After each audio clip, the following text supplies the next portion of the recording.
अब यहाँ पे देखिए हमारे पास क्वेश्चन नंबर 8 है। ठीक है, सबसे पहले आपको क्वेश्चन को अच्छे से पढ़ना है, समझना है, फिर इसके बाद हम इसको सॉल्व करेंगे। तो देखो, an A P consist of 50 terms, मतलब हमारे पास एक सीरीज ऑफ एपी है जिसमें 50 टर्म है। ठीक है, 50 टर्म्स है, of which third term is 12, हमको थर्ड टर्म दिया है 12, एंड लास्ट टर्म इज 106। ठीक है, लास्ट टर्म दिया है 106, जबकि हमको पता है कि एपी की सीरीज में 50 टर्म्स है। ठीक है, तो हमको A29 मतलब 29th टर्म हमको फाइंड करके बताना है। ये आपका क्वेश्चन है, तो इसको हम लोग सॉल्व करते हैं। सॉल्व करेंगे तो सबसे पहले जो गिवन है उसको लिख दो। तो हमारे पास क्या दिया है, थर्ड टर्म 12 दिया है, तो भाई लिख लो ए थर्ड क्या दिया हमारे पास, 12 दिया है। लास्ट टर्म इज 106 दिया है, और हमारे पास टोटल टर्म कितनी है, 50 है। दैट मीन्स A50 की वैल्यू हमारे पास क्या दिया है, 106। ठीक है, ये चीज समझ में आ गई। और A29th टर्म मतलब A29th टर्म हमको यहां से फाइंड करना है। ये आपके क्वेश्चन में गिवन है जो आपने यहाँ पे लिख लिया है। ठीक है, अब हम इसको आगे सॉल्व करेंगे। तो हमारे पास एक फॉर्मूला होता है जो आपने पहले भी यूज किया है। तो क्या होता है, AN is equal to A plus N minus 1, और ये होता है D। ठीक है, अब बताओ कि अगर मैं थर्ड टर्म के लिए फॉर्मूला बनाऊंगा तो क्या हो जाएगा हमारे पास, A3 is equal to A plus N की जगह पे क्या हो जाएगा, यहाँ पे n की जगह पे क्या हो जाएगा, थर्ड टर्म हम निकाल रहे हैं, तो ये हो जाएगा 3 माइनस 1, और ये हो जाएगा D। ठीक है, यहां तक करेक्ट है। अब बताओ A3 की वैल्यू मेरे पास क्या दिया है, A3 की वैल्यू दी है हमारे पास 12, तो ये हो जाएगा हमारे पास 12 is equal to A plus 2D। 3 में से 1 जाएगा तो 2 बचेगा, और D को यहाँ पे सेम लिख देंगे, और यहाँ से और करके क्या लिख सकते हैं, A plus 2D is equal to 12। ठीक है, ये हो गया, और इसको दे देंगे हम इक्वेशन नंबर 1। ठीक है, यहां तक कोई दिक्कत नहीं होनी चाहिए, बिल्कुल सिंपल तरीके से हमने यहां पे सॉल्व कर दिया। सिमिलरली जब हम 50 टर्म के लिए निकालेंगे तो क्या हो जाएगा, A50 is equal to A plus 50 minus 1 into D हो जाएगा। अब ये 50 कैसे आया भाई, ये 50 आया हमारे पास, ये 50 वाली टर्म यहाँ पे देखा ना आपने, जब थर्ड टर्म निकाल रहे थे तो 3 यहाँ पे आ गया था। दैट मीन्स ये 50 निकाल रहे तो 50 यहाँ पे भी आ जाएगा। अब देखो A50 की वैल्यू क्या दी है हमारे पास, A50 की वैल्यू दी है 106, तो ये हो जाएगा 106 is equal to A plus 50 में से 1 जाएगा तो बचेगा 49, और ये हो जाएगा D। ठीक है, और करके इसको क्या लिखेंगे भाई आप, और करके इसको लिख लो A plus 49D is equal to 106, इसको दे दो इक्वेशन नंबर 2। ठीक है, जब हमारे पास दो इक्वेशन बन जाते हैं तो आपने प्रीवियस क्वेश्चन भी ऑलरेडी सॉल्व किया, तो हमको एलिमिनेशन मेथड से सॉल्व करना पड़ता है। ठीक है, तो कैसे करेंगे, तो यहाँ पे आगे देखो आप, तो लिख लो फ्रॉम इक्वेशन नंबर 1 एंड 2। ठीक है, equation number 1 and 2 by elimination method. ठीक है, कौन सी मेथड से इसको सॉल्व करेंगे, एलिमिनेशन मेथड से।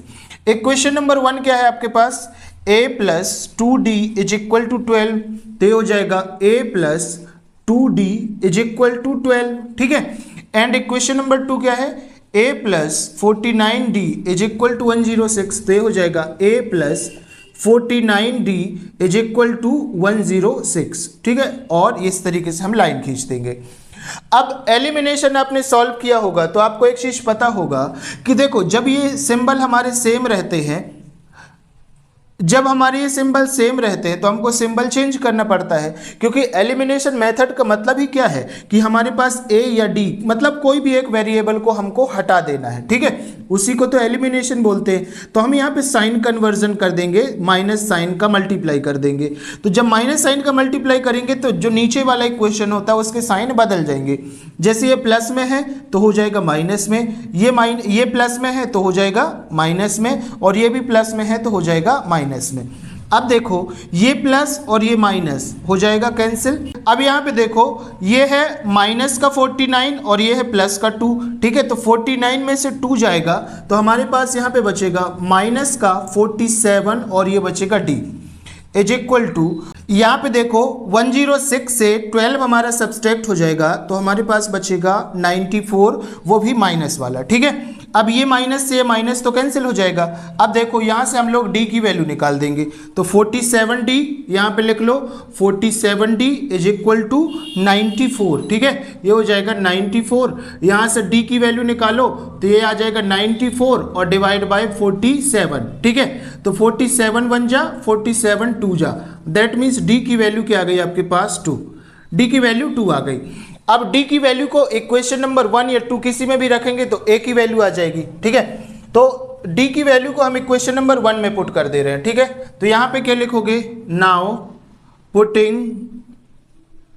Putting value of D in equation number 1। ठीक है, अब इक्वेशन नंबर 1 क्या है भाई, a plus 2d is equal to 12। तो यहां पे लिखो a plus 2d is equal to 12। ठीक है, अब देखो d की वैल्यू है हमारे पास। ठीक है, तो यहां पे लिख दो a प्लस 2 इंटू डी की वैल्यू क्या हो जाएगी 2। यहां पे हमारे पास d की वैल्यू पुट करना, डी की वैल्यू क्या है 2, तो 2 इंटू 2 इज इक्वल टू 12। तो ये हो जाएगा a और ये हो जाएगा 4 है ना, इज इक्वल टू यहाँ पे लिखो 12 और ये 4 होके आ जाएगा इस साइड, दैट मीन्स ये हो जाएगा 4। एक स्टेप मैंने आगे लिख दिया, चाहो तो आप एक स्टेप और लिख लेना। ठीक है, तो a की वैल्यू क्या हो जाएगी, 12 में से 4 जाएगा तो हमारे पास कितना बचेगा 8। ठीक है, 8 बचेगा, तो ये हो जाएगा a की वैल्यू, मतलब फर्स्ट टर्म आ गई। अब हमारे पास कॉमन डिफरेंस d भी है और फर्स्ट टर्म भी है। अब हमको निकालना है 29th टर्म। ठीक है, हमारे पास क्वेश्चन में क्या था 29th टर्म हमको फाइंड करना है। तो 29th टर्म कैसे फाइंड करेंगे, तो यहाँ पे देखो a29 is equal to a plus 28d होगा कि नहीं। ठीक है, ये मैंने इंट्रोडक्शन में भी बताया और बाय द वे इस तरीके के हमने क्वेश्चन नंबर 1 और 3 किया था तो उसमें काफ़ी मैंने डिटेल से बताया है। तो अगर अभी तक आपने फर्स्ट और थर्ड वाला नहीं देखा है तो वहाँ पे जाके देखो तो समझ में आ जाएगा कि ये मैंने कैसे किया। बाय द वे आगे हम इसको सॉल्व करते हैं। तो ये हो जाएगा a29 is equal to a की वैल्यू क्या हमारे पास 8 है तो 8 हो गया, प्लस 28 इंटू डी की वैल्यू क्या है भाई, डी की वैल्यू आपने 2 निकाला। ठीक है, तो ये हो जाएगा a29 is equal to 8 plus 2 8 जा 16 का 6 हो गया और 2 2 जा 4 और 1 5 हो गया। ठीक है, अब इसमें से हम 8 ऐड कर देंगे। ठीक है, तो यहां से क्या हो जाएगा a29 इज इक्वल टू 56 में 8 ऐड हो जाएगा तो ये हो जाएगा हमारे पास 64।